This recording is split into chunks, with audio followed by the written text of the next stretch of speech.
Welcome to the Birth Lounge. Now let's talk all things birth with your host, Andrew Davey.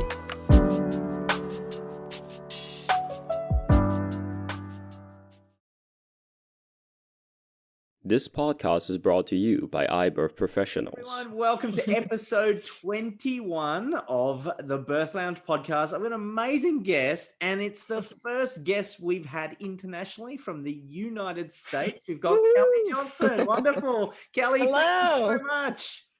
Yes, thank you for having me. I'm so excited. Wonderful. Kelli, I guess the coolest part is I'm meeting you for the first time just as guests are as well. So Yes. maybe listeners, just so you know, the first time I'm talking to Kelli as well, getting to know the amazing stuff that she does. And the reason I discovered her was because I saw her on Instagram.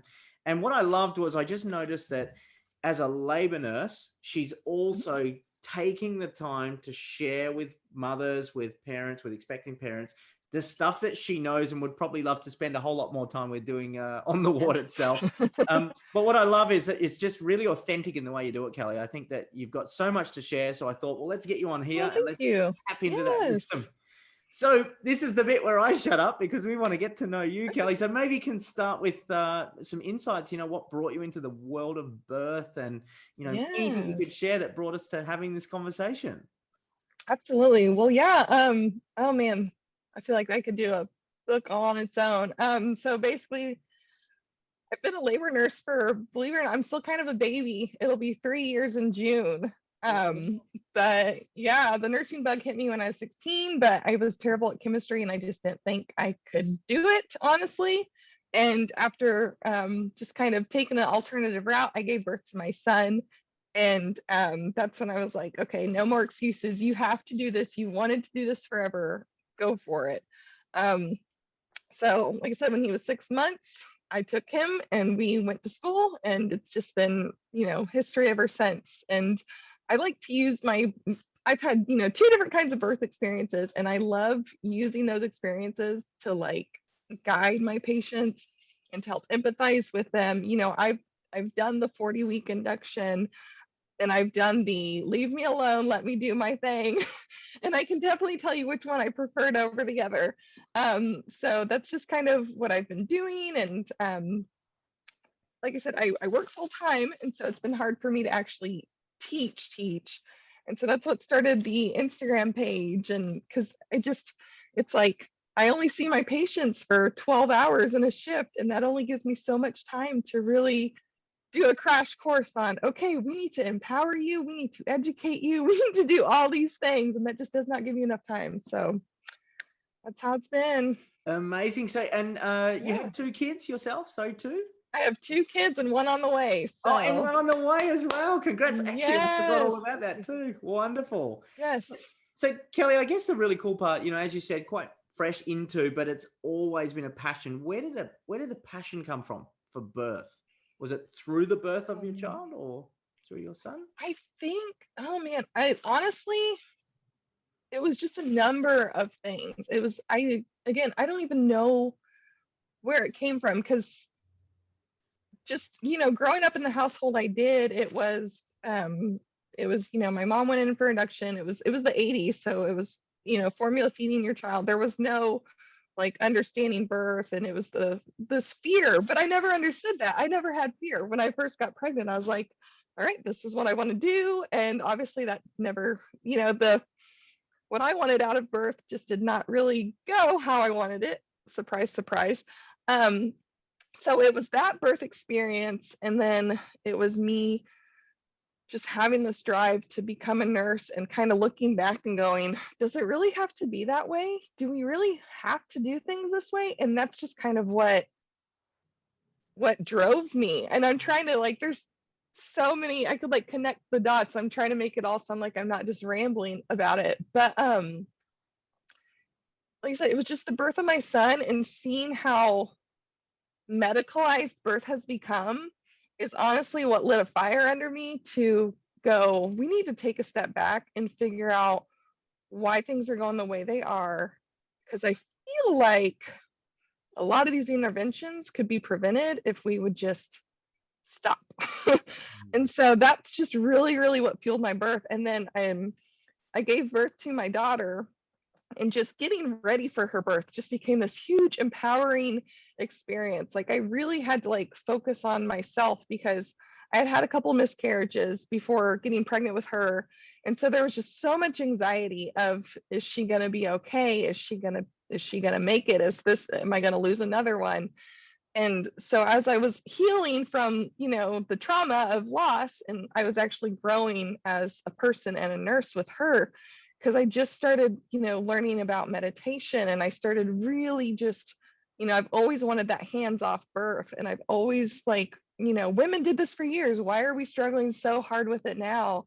And again, it just really took me on this amazing journey of like discovery. And that's, again, kind of rambling, but that's kind of what got me to where I am today. And like I said, I had this amazing birth with her, and it just fueled my fire even more to, okay, people need to know these things. Like people don't realize they have birth rights, which is insane to me. So that's really how it all started. Again, it went from here to here to here. Wow, that's really amazing. Yeah. So I guess, when I hear this, and I love like the passion you have, and really the desire to help women when it comes to birth specifically, that must be really challenging in an environment that is probably Yes. not so open to it. And when I say that, I mean it respect. Oh yeah. There's time restraints. There's a whole lot of things that have to happen. Liability. Yes. But that must be it's like you're on the clock. It's very challenging, and I know not every place is like that, and it just kind of is one of those things. And that's something I really tell, like when people approach me about, hey, I'm pregnant, this is what I want out of birth, what do I do? And I'm like, you need to talk over what you want out of birth with your provider every single appointment, and really because unfortunately you do have those, you are on the clock the minute you walk in the door. If it's 5 o'clock on a Friday, guess what? If that baby's not here, we might start talking like other interventions.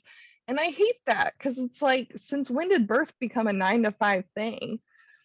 And I feel like we see that a lot.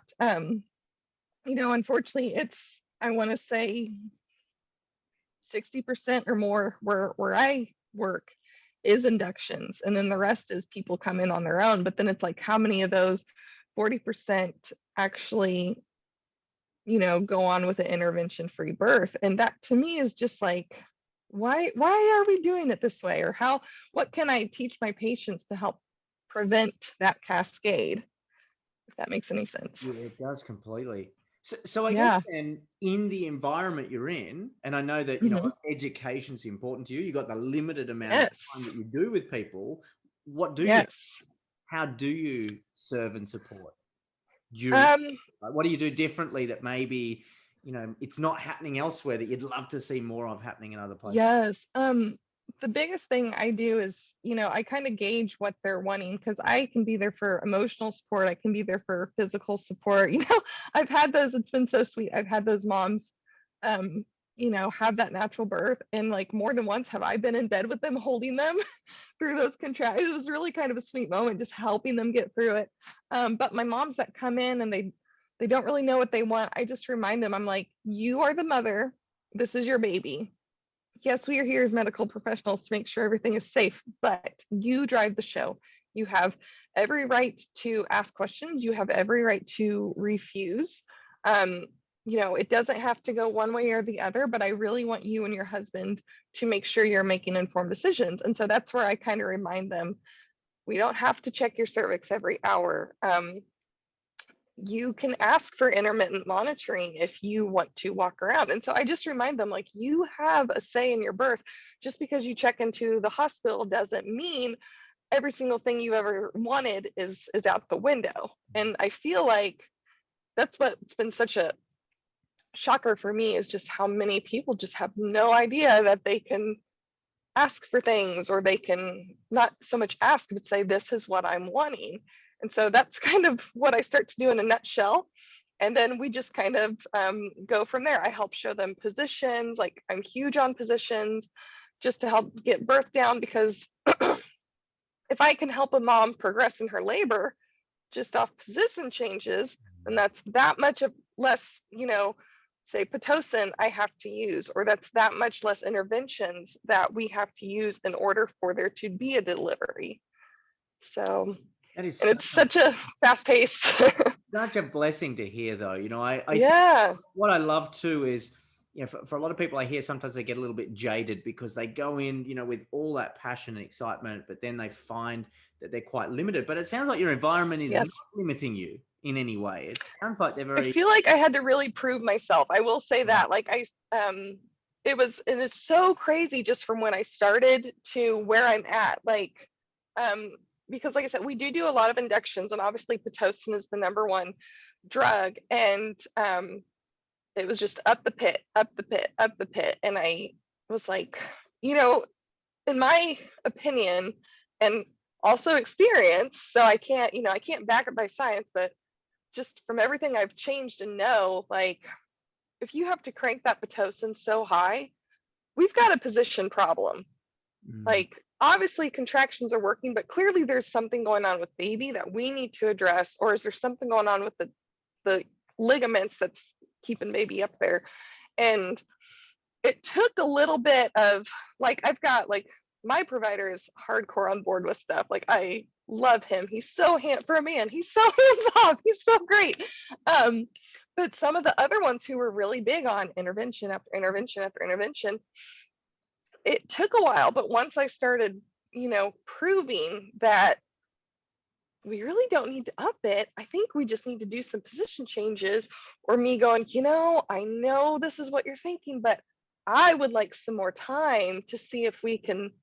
It's actually starting to work out, and it's so cool how they are starting to get on board. Like, they'll have a patient with another nurse and they're like, well, have you tried this, because this is what Kelly's done. Or I have fellow nurses that are like, hey, I've got a stall, what do I need to do? And so I still have a little bit of limitation, but at the same time, I feel like, I hate to say this like this, but I feel like I've really started to win over some respect with some of the higher up obstetricians, and I feel like I've gotten that trust. And so I don't know if some will ever change their ways, but it's nice to see that they're willing to try these new things, whereas before it was always the same old song and dance. So that's really kind of cool. It's very cool. I think, yeah, for people listening in that are working in wherever they are in the world, I think it gives hope, right? Because it shows that you've obviously gone in, and you haven't gone in maybe guns blazing. You've gone in just to show. And I've stepped on toes. I have made some mad, and I'm just like, well.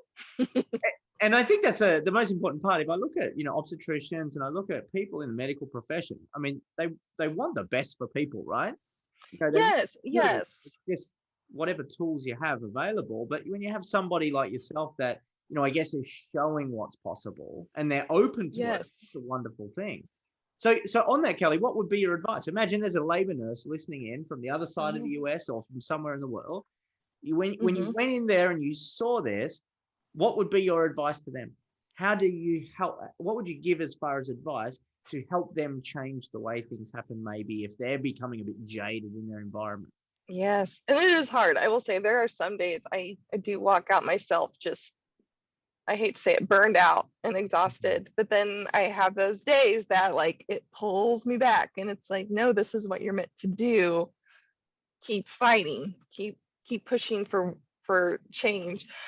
So just for a new nurse, the biggest thing is really just take a step back, really just kind of take everything in for the first week, take everything in, see how see how different doctors work, see how the hospital itself runs, learn the culture.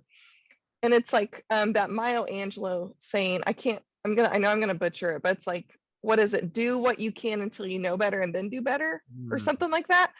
And that's where I would say, okay, start forming your own opinion. You've seen what's been going on. Now start to learn, and don't be afraid to question. I mean, obviously, if you're brand new, you don't want to just go in somewhere guns hot, but really, is this the business of being born, or can this be a different way? And sometimes I actually like really kind of push that video on some of my new nurses or like my capstone students that follow me. I'm like, I want you to watch this video. Awesome. And now let's think of something we can do.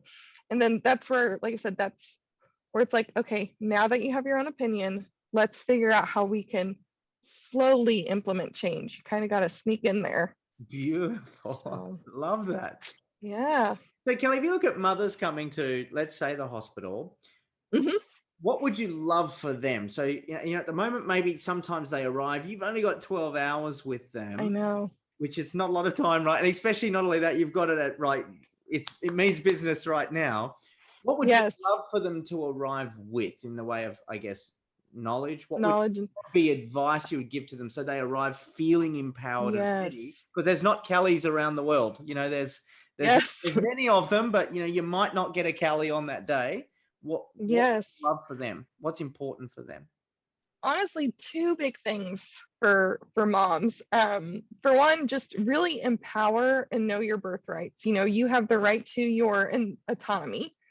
You have the right to self. You have the right to make those decisions. And really, if you're not comfortable with something, speak up. But not only from the mother, but really for the birth partner too, because sometimes a mother just wants to be a good girl and just sit there and cooperate. And I'm like, and then they'll look at their birth partner like, that's really not what I wanted to do. Hey, girl, if that's not what you want to do, don't do it. So that's part of it, is just, again, become very empowered, make informed decisions, have a really good understanding of, say you're going in for an induction, that's fine, but have a really good understanding of what's to come. Know the risks of one thing, know the benefits of one thing. That way you just come in feeling very comfortable. I want you to be confident in whatever birth you choose. If you want that epidural, fantastic. If you want to go with that one, amazing. Just really, really educate yourself. That way you can feel comfortable. But also too, again, position, which I feel like I'm totally being a hypocrite right now because I'm totally slouching. But that's one thing that also drove me too, is I feel like almost 7 times out of 10 lately, I've been having moms with those ornery little OP babies, and both of my kids were OP. So I totally get it. And that's where I started, again, I took a step back and I just started watching. I'm like, why are these moms coming in with these ornery little babies? And why is this labor acting this way? And actually, one of the first things I do when I come in a room, if I see a mom slouching back with her feet propped up, I'm like, hey, mama, let's sit you up all the way real quick. So those are honestly the two things, is just educate and empower, and then really know those positions before you come in. I don't expect people to know everything, but I mean, just changing your posture at the end of the day can make such a huge difference so many months from now when it's time to go have your baby. Wow, it's a lot, I know. It's amazing advice, though. It's wonderful. So yeah, I guess for you as well, something took a spark, and you said moving into education as well, to the point where, obviously yes. you're very busy. 2 kids, 1 on the way, labor I nurse. know, and moving. Yeah, and moving, right? So, And so I guess, why is that so important for you? Your Instagram page, which the link will be there for people to see, is it's just you genuinely sharing things that you're learning. Why is that so important to you to get that message out? I mean, what made you say, I'm going to do this and start it up? Like I said, I just the pandemic really just lit a fire under me, honestly. Because I'd always wanted to teach. I'd always we're actually implementing a more like natural birth class, which again, I do have a special heart for that. And but the pandemic came and it shut everything down. So there was no classes, there was nothing. And it was kind of, I wouldn't say like a scary time out of fear of getting sick. It was a scary time of, some hospitals were cutting back on their logistic inductions, or for those who don't know what that means, basically your funsies inductions. I'm 39 weeks, I'm just going to go in and have this baby. Some hospitals were cutting back on that because if it wasn't medically necessary, the less people in the hospital, the better. And then there was others that was like, oh, your blood pressure just happens to be a little high today. Let's go ahead and get things going. And then they come in and you're like, your blood pressure is 110/80. What? Um, so that really fueled my fire to just kind of start this page, is because we had so many parents coming in who it was basically like, cool, I want to get pregnant. Awesome, I'm pregnant. All right, I want to have this baby. You've got my best interest in mind. So I'm just going to come in and sit there and hang out for a little bit. And I was like, that is not how this is supposed to be. Like, this is not how it should be. And that's just what really fueled my fire, was the fact that there was not really opportunities for education. I felt like, just in my opinion, it was almost taking control of a situation, whereas laboring moms, we should be the ones taking control. But because of the pandemic, our resources got so limited and we were so fueled by fear that it was just, everything was changing. And so when I couldn't teach classes because of overtime, because at the time we weren't allowing overtime, I was like, I've got so many tangents I could go on and I need to let it out somehow. Wow. So, And we're glad you did, which is awesome. yeah. And that's a wonderful insight. Obviously, where I am in the world, in Yeah. Singapore, things have been very limited, and the stories I hear in Australia, different all parts of the world, but maybe US, I haven't got really, I guess, fingers on the pulse of how things are now. What, I guess, has there been changes in both sense, maybe positive and challenging? Yeah. Now in regards to, I guess, COVID and birth specifically. Yeah. I will say, I feel like things have cooled down a lot more now than a year ago, which is nice. We started, like, I know where I work started, we're not doing it in-person classes yet, but I know at least we're offering something online. And again, that's where that one class for more of a natural birth got started, which is really nice. I will say, home births have gone up. People are going to midwives, and if you are low risk, good for you. I'm actually not against home births. I think, again, if your risks are low and you have a great trained midwife, awesome.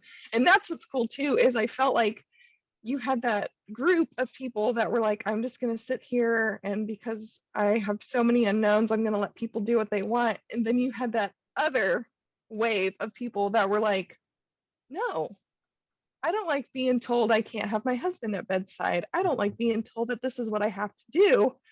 I'm going to do it my way. And that's awesome. Again, that's where I'm like, yes, girl, you fight that fight. So that kind of has came from the pandemic too. And so it's just been kind of cool to see that things are starting to chill out, but people are, you do have that wave of people coming that are like, I don't want to do it that way. I want to do it this way. So, wow. yeah. So a lot less restrictions. Does it come back to what you would say a sense of normal, how it was before, or have there been other, as far as new implementations, so to speak? Yeah. Honestly, a little bit of both. Definitely where I'm at, we are definitely not back to normal, but there have been some good things that have came from that, and I'll get into that in just a second. So like I said, I mean, not 100% back to normal, but pregnancy brain. Now I'm like, where was I going with that? I will say, just my opinion, one nice thing is we did limit visitors in the hospital. And while I understand that is difficult, because yes, it's too bad when this is, you want Big Brother to see the baby so bad. I just want my 5-year-old to be up here. I understand that does suck, but there was something to it. And again, I'm not a scientist, I can't back this up, but there was something to it about when people had a labor room full of people. I'm not talking your birth partner and say your mother. I'm talking 10 to 12 people in this labor room. Oh my gosh, those were the ones that, not always, but I felt like those were the ones who, like, you saw more just stress in the room, more tension in the room. They had longer labors, they pushed longer, they probably ended up with a C-section. Again, not saying that was a guaranteed, but I saw that a lot. And then since COVID, we've really toned it down, which is really nice because it's taught the birthing person and the birth partner to really depend on each other. And I really feel like that's kind of how it should be. Right. We do allow doulas back in too, and that was hard for a while. So they wouldn't even allow doulas in, and I'm just like, what are we doing?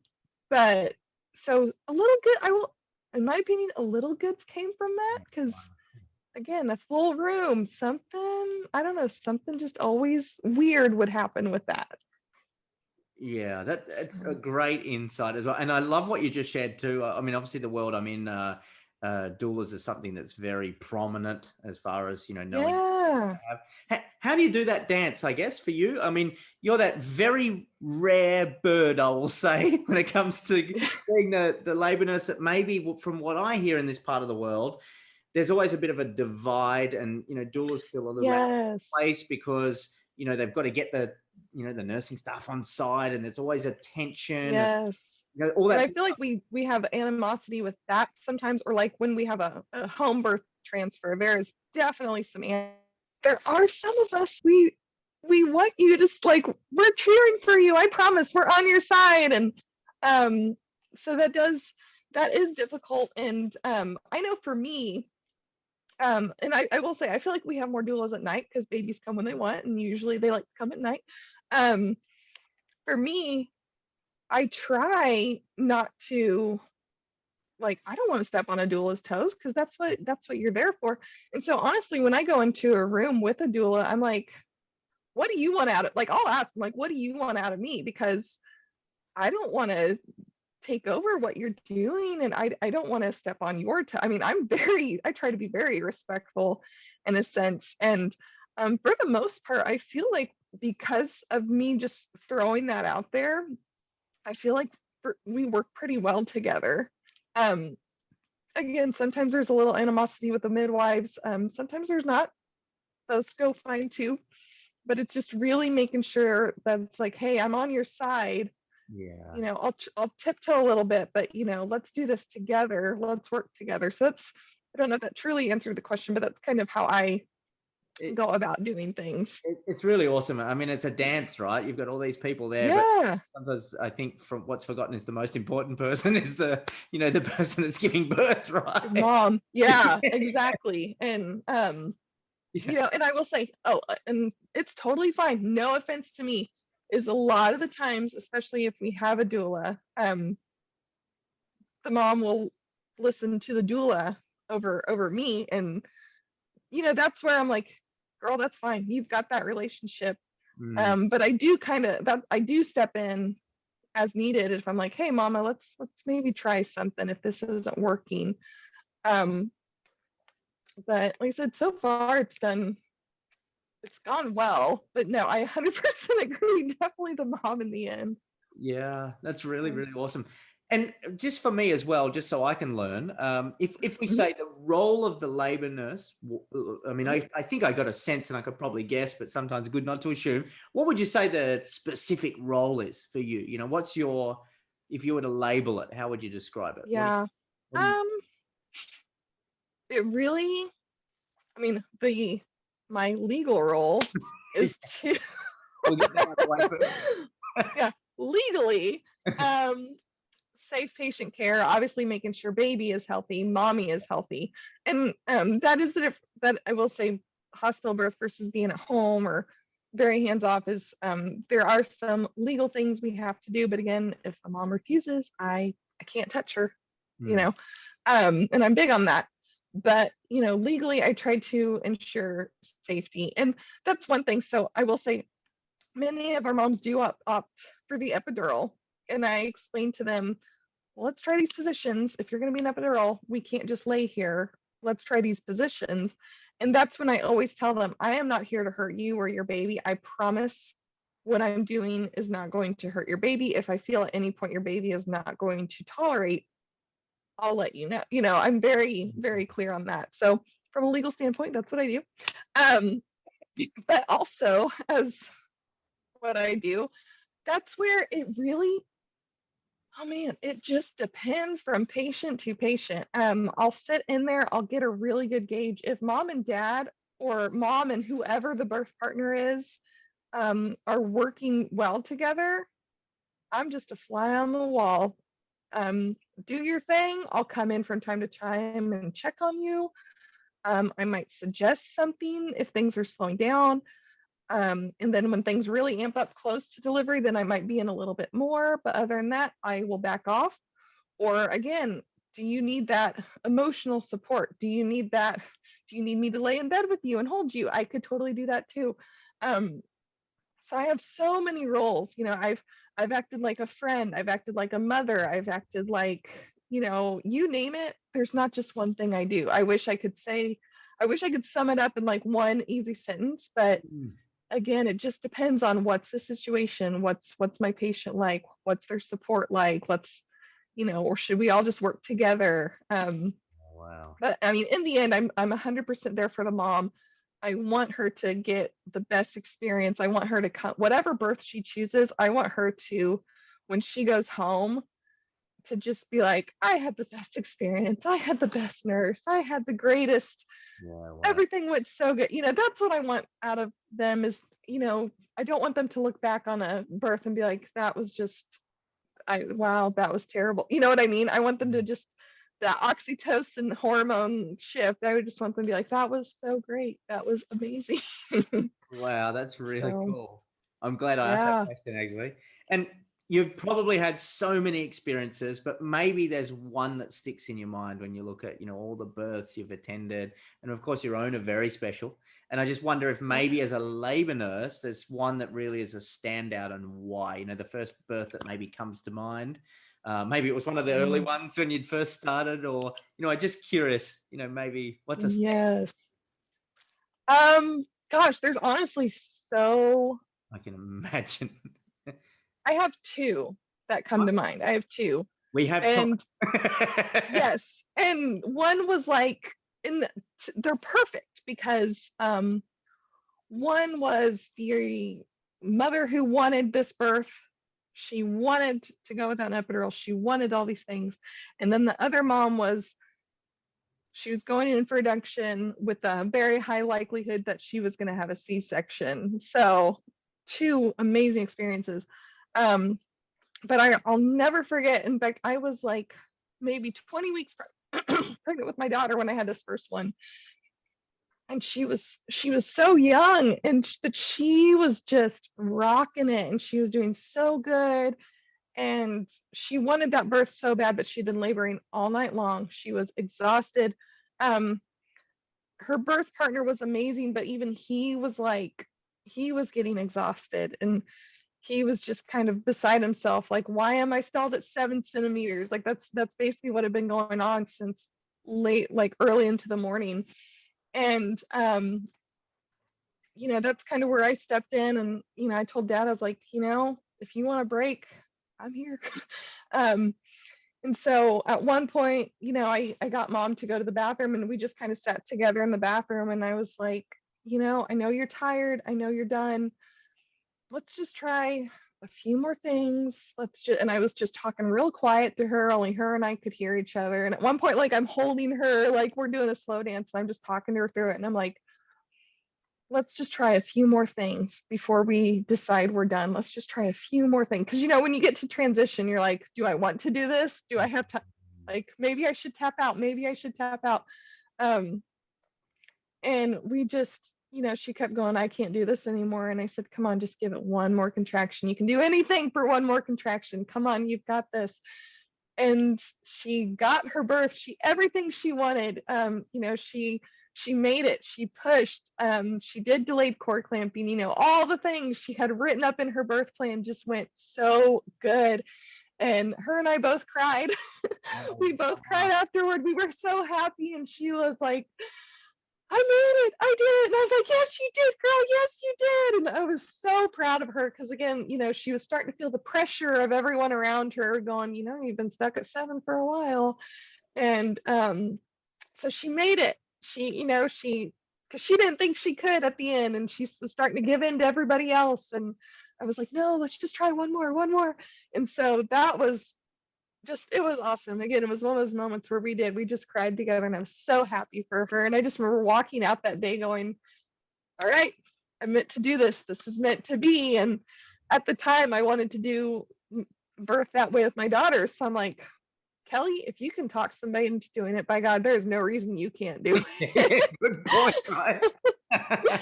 So, and it worked out great. And then, like I said, I had this other patient who she had some C-sections before, but she really wanted to try for VBAC, and her provider was like, yeah, let's try it. But I had basically been told in a report, don't be surprised, we're probably going to do a C-section. And I'm like, give her a chance. Like, we just got here. Seriously, we're going to talk that negativity already? And I'll never forget. You know what? I'm just going to say it. I thought about censoring myself. She was getting her epidural, and there was a staff member that was not being very nice and had made some very inappropriate comments to this person, and basically was telling them, you're going to go for a C-section. Like, I don't know why you bother. And I remember thinking, how dare you? Like, I was fuming mad at that point. I was just and the mom, she got her epidural, she's laying there, she's crying, and when everybody leaves the room, she looks at me, she goes, so what time am I going back for my C-section? And I looked at her and I was like, oh my God. And part of my language, but I got really close to her. I said, we are not having a fucking C-section today. It is not happening. And we did everything. I mean, I was exhausted by the time I got home, because we flipped, we turned, we did all these positions, and then we were stalled at 9.5 centimeters for 3 hours. Wow. And I was like, we're not doing this, girl. We are not doing. Like, I was so angry for her. I was just like fuming all day. I even had called my boss and I was like, that was not appropriate. That was not okay. And she had her baby, and we did not go back for a C-section. And so I was like, don't ever tell someone they can't do something. Amazing. So yeah, I will never forget any of those births. Like, two of those, just again, fire. Don't make Nurse Kelli mad. She will make sure you get your way. I think it should be your quote, right? Yeah. Yes. Wow. What an amazing experience. And thank you for sharing that too. I mean, that's a reality of birth. That's why I asked those questions. Stories to me, we always, sometimes we hear the really, really good ones, or we hear the really, really challenging ones, but what you're sharing is the reality of birth. These are the things that can and do happen. Absolutely. Oh yeah. And I've had those, and I will say it's not always rainbows and kittens. I've had those where we've tried everything, and for whatever reason, we've had to do a C-section at the end of the day. So it's like, I know not everything's perfect, or we've had that mom who wanted this birth plan, and like medically something went terribly, something was not okay with baby. We had to rush and get baby out right then and there. So I've definitely been there too. But learn from the bad, respect the good. So beautiful.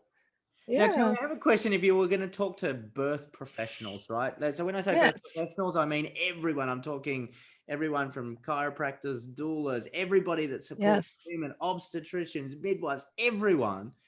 What would be your advice, to them, for birth, or what would be like words of wisdom you would share? Because the passion that you have, like, it just really shows through. Some people maybe lose that, yes, I feel like sometimes we have people that come in and they're all about hands off, and then a couple years later they're like, I want to go home. Yeah. And then it gets I would say my advice to them. What would you say to them? Have a conversation with someone, whoever it is, birth professionals in general. Yes. Just my favorite word is just never forget to empower your patients, but also remember who is most important. And that's the patient. It may not always go the way you as a professional want it to go, but remember, we have to respect our patients at the end of the day. And we really have to, we have to take a step back and go, is this in my best interest, or is this in my patient's best interest? Mm. And that to me is my biggest advice. And also, just if you're one of the good ones out there, don't ever forget who you are. Mm. If this is your goal, don't let those bad days take you from what you're here for. Don't forget who you are, stay genuine, stay pure, and just keep going. So So glad I kind of asked my that question. yeah. Wonderful. And Kelly, I guess for you as well, what's your vision, for you? What would you love if you imagine 10 years from Yeah. now, what would you love to Oh man. left as a legacy? Obviously I know that you'll still be in, but Oh what yeah. maybe thought about for future for you? Oh, honestly, I have this huge goal in mind. So yes, 10 years from now, I don't know. I don't think I could ever leave bedside. Mm, Like, yes, working holidays and weekends and nights sometimes is difficult, but I don't think I could ever truly walk away from that. I just have too much love in my heart for my patients and for what I do. So I still still plan on being at bedside, but a couple huge goals for me is I don't want to just teach parents. I want staff. I mm, want to teach, like we're a teaching hospital, we have residents. And more than once have I had a resident say, you need to teach us. And I'm like, I'm trying to. It's convincing your instructors to let me take you guys for an hour to teach you. Um, so that is my goal. And then I also want to really, really, really huge passion of mine. I would love to get everybody on board to change. And again, less interventions, less Pitocin. And I want us to all get to a point where I would love to brag that our C-section rate is less than 15%, is less than 10%. I would absolutely love to get to that point. And I think if I can get everybody on board, providers, nurses, everyone on board, that would be just awesome. And again, there's nothing wrong with a C-section. I'm sure someone's out there going, man, she's really no, like there's nothing wrong with a C-section. Um, but if we can, because I understand there's a time and place for one, but if we can prevent them, if they are 100% preventable, if it's one of those C-sections where we can prevent it, mm. I would love to drive that down because I feel like that is just getting higher and higher and higher. And to just be able to, I guess you could say, brag about, our C-section rate is the low. I feel like that would make a mom feel really at ease birthing somewhere, knowing that, okay, they have a low C-section rate. I think that would make someone feel more comfortable because there's nothing more concerning than, being like, oh man, this hospital has like a 40% C-section rate. I don't know if I'm going to get what I want. So that's kind of my huge goal. Again, it's not just for moms, but providers as well. I really, really would love to have some kind of like change going on. That's So really amazing. that's And Kelly, that's I my hear goal. stories here. We have some doctors with like 90% cesarean rates. So Yes. when you hear that, I mean, I'm not, I'm just hearing and understanding and learning. But, if you go there, even with the best intention of what you want, there's a pretty good chance, what odds are. The odds are 90% Hmm. that this will go that way. So maybe I'm thinking for women who are mothers to be listening, Yes. why is it so important? Why is it so important that that maybe a natural birth is something, a natural Hmm. vaginal birth is something that's so important? Yeah. Lisa, I know it's not for everybody, but I feel like, you know, for one, evidence has shown time and time again, letting yourself go into labor decreases your chance of C-section or various interventions because you allow your body to be ready. If your body's truly not ready, that's just more things that you have to do. 1 in 3 women who go in for an induction will end up in a cesarean section. And the part of me is like, how could we have prevented that? Well, if mom's cervix was not even close to ready, that's just that much more we have to do. Um, so that's where if you allow yourself to go into birth, on your own, you have a much higher success rate of a vaginal delivery. Also, if you go into labor on your own, odds are you might stay home, which means you're going to be more comfortable, you're going to be more relaxed, you're going to move. When you go into the hospital, a lot of people think they just have to sit there. And again, sitting's just going to get those interventions going. And so if moms could just really believe in themselves, they, even if you came into the hospital more advanced in dilation, and say you would an induction, you're gonna help decrease your risk. You're gonna have a better delivery. And I will tell you, as someone who's had an induction and someone who went completely hands off, leave me alone, my recovery was so much better with my daughter than my son. And I 100% feel like that had to do with just birthing how I wanted, pushing how I wanted. There wasn't this, okay, bring your legs up, hold your breath and push, hold your breath, go, go, go, go, go. It was literally, I pushed how I wanted, when I wanted, how often I wanted. And so I was not sore the next day. My recovery was just so much easier. And I've had more than one mom say, the baby I went natural with, my recovery was great. And this one, it was terrible. And so I want women to, again, I can ramble for days. It's not always what you see in Hollywood. And I just wish we could all change our mindset. There's just so many less things that could go wrong if we trust our body and allow ourselves to labor. Women have been doing this for years. We don't need, our body doesn't know how to not have a baby. Our body knows how to have a baby, and we just have to trust that process. And so that's my goal for moms. And that's something I want them to know, that a more natural birth is usually a better way to go, because again, less interventions, less tearing, just less stressful on baby. There's just so many things I can go on and on about with that. So I'm like, okay, I'm rambling. So it's amazing. Now, Kelli, I'm very conscious of time for you as well. You probably want to relax. I think you've dropped the kids off, done everything you need to do. So hopefully you get some time out. Hopefully you get to relax like the cute kitty cat I can see in the background that's been part of this podcast as well, which is really awesome. Yes. Yeah, actually funny things about these two. I had just started nights. I'm on days now, thank goodness. But as a night shift nurse, my husband brought these two cats home. And they were like 2-week-old kittens. And so here I was, a night shift nurse, waking up every 2 hours to bottle feed these cats. It was so funny. So they're stuck with us. I'm not getting rid of them. I work too hard to keep them alive.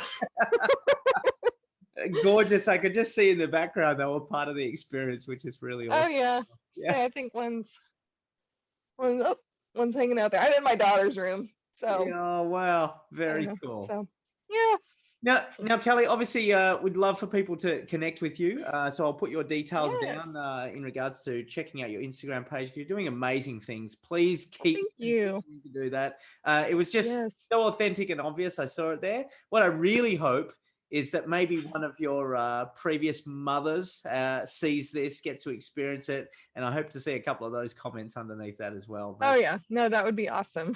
Really cool. So, Kelli, thank you so much. It's so wonderful to connect with you in the US. Please stay in touch. Yes. I would love to hear about it. I know. I've been following you guys for a while, so that was really neat. So. Awesome. Wonderful. Thank you so much. And for everyone listening, I really sincerely hope you got amazing value out of that. I learned so much, Kelli. I really, really do appreciate it. For everyone listening, thank you so much and look forward.